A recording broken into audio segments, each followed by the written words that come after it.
Audio Jungle.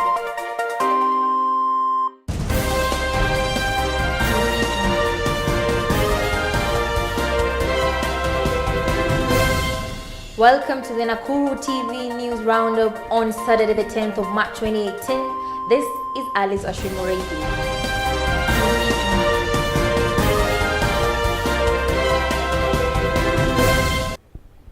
Ukulima Sacco opened its 6th branch in Nakuru County.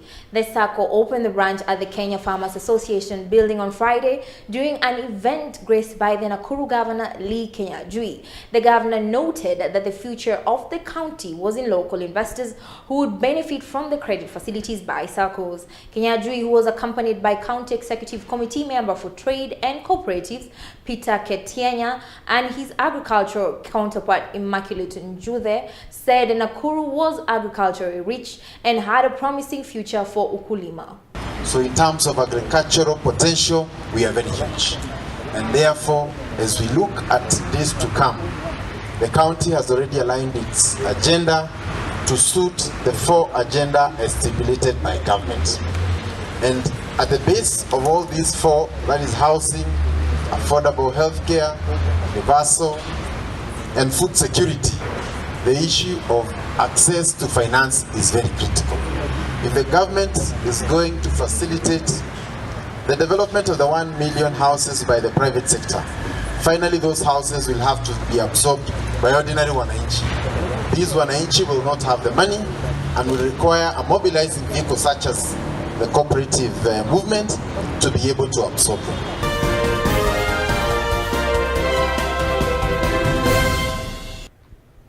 U.S. Secretary of State Rex Tillerson cancelled a day of activities in Kenya today due to illness. Tillerson arrived in Nairobi yesterday as part of a tour of African countries, Ethiopia, Chad, Nigeria, and Djibouti. Steve Goldstein, the Undersecretary of State, said that Tillerson is feeling unwell after long days of working. This announcement comes little more than 24 hours after U.S. President Donald Trump stunned the world by accepting an invitation to meet North Korea's Kim Jong before the end of May.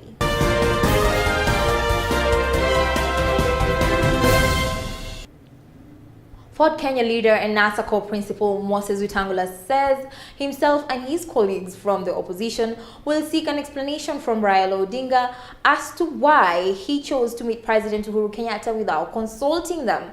In a speech he made in Bungoma yesterday, Mr. Wetangula said despite being left in the dark by Mr. Odinga, they applauded the NASA chief principal and President Kenyatta for reaching a truce which will ease the political tension in the country.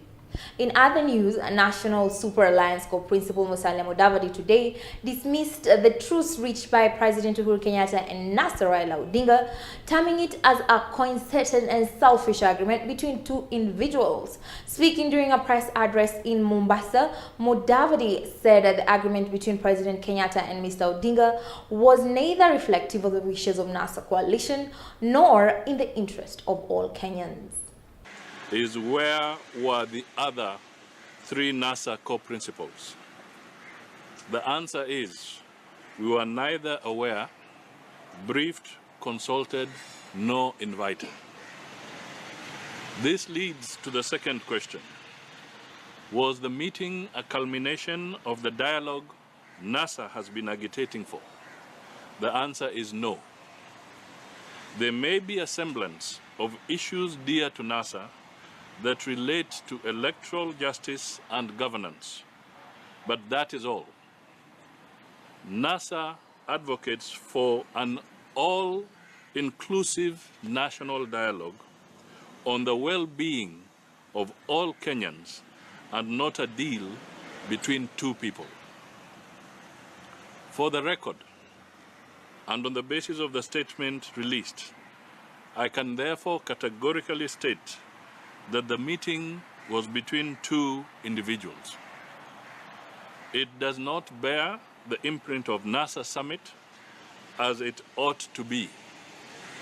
It was not processed through the NASA structures. Indeed, nowhere does the MOU allude to or mention NASA, including the signing off. Instead, the two repeatedly invoke their names and personally commit to each other and not to all Kenyans. Uganda has stopped the sale of new SIM cards until telcos installs card readers that will electronically validate national identity cards. The Ugandan Communications Commission yesterday instructed all telecom operators to recall all SIM cards that were held in stock by all street vendors, agents, and hawkers. The sale will only be allowed once the operators have access to the National Identification and a Registration Authority database, where they can be able to electronically confirm the authenticity of their identity cards.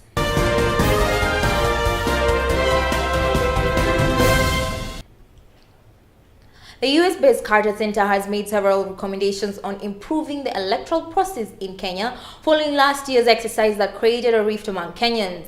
The lobby, which described last year's elections to represent a major setback in Kenya's democratic development, argues that key changes need to be made ahead of 2022 polls. The Carter Center report includes a set of recommendations to Parliament, the IEBC, and political parties on key changes that will ensure credible polls in the future. Among the recommendations include a comprehensive review of the electoral legal framework, including four-party primaries and electoral dispute resolutions should be conducted to address gaps and inconsistencies identified by stakeholders, civil society organizations, and the election commissions during the 2017 election cycle.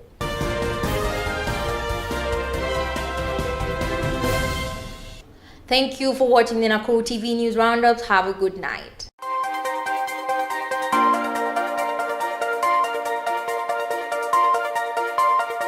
Audio Jungle.